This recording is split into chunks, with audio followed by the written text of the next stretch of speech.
Magandang buhay! Pobreng Mayora po at your service! Kakaibang vlog nga po ang matutunghayan nyo sa araw na ito.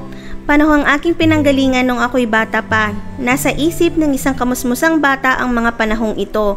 Gusto ko nga sanang gisingin at gamitin ang vlog na ito para makuha ang atensyon ng bawat isa sa atin.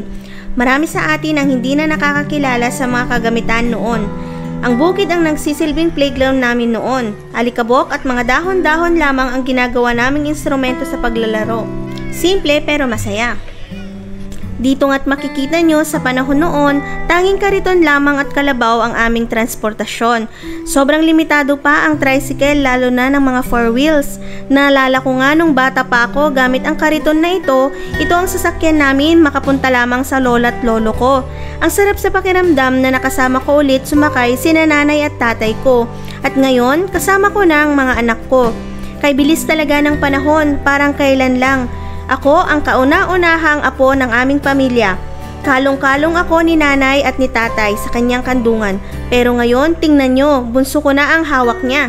Gusto ko lang magpasalamat sa mga magulang na nagsasakripisyo sa kanilang mga anak para mabuhay lang mga ito. Saludo po ako sa inyo mga dakilang ina, ama, tatay, nanay, mama at papa at kahit anong tawag nyo pa sa kanila. Nararapat lang na suklian natin ang mga pagmamahal na kanilang binigay sa atin simula pa nang tayo'y ipinanganak. May mga oras at araw na nakakalimutan na nating magbalik tanaw sa mga pangyayaring ito.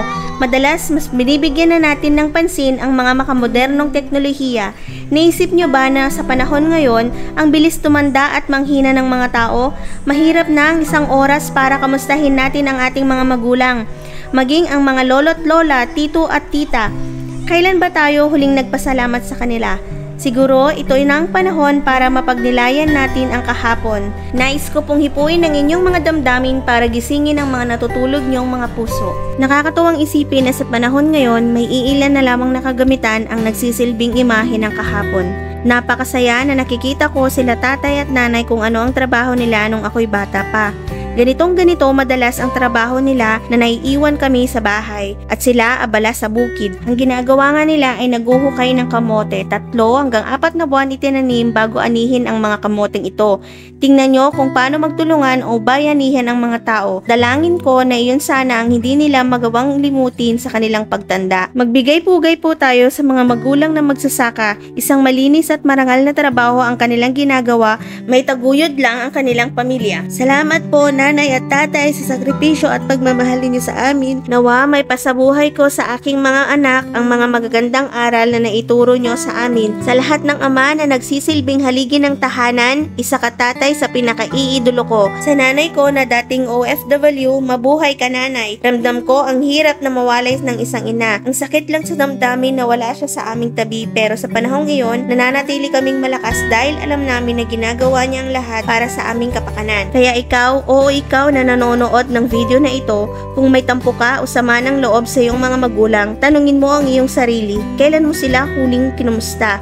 Walang magulang ang may gustong mapasama ang mga anak. Lahat gagawin ng inyong mga magulang, mapabuti lang tayong mga anak. Kaya sa mga oras na ito, magsabi o mag-send ka man lang ng kahit isang kumusta o I love you lang dyan sa mga nanay at tatay natin. Gawin nating masaya at makabuluhan ang mga natitirang oras na sila'y kasama pa natin.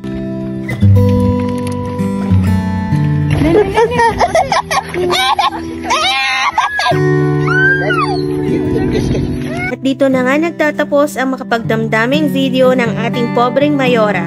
Masaya at nakakaaliw na may konting kurot sa ating mga puso. Maraming salamat po sa panunood. Hanggang sa muli. Bye-bye!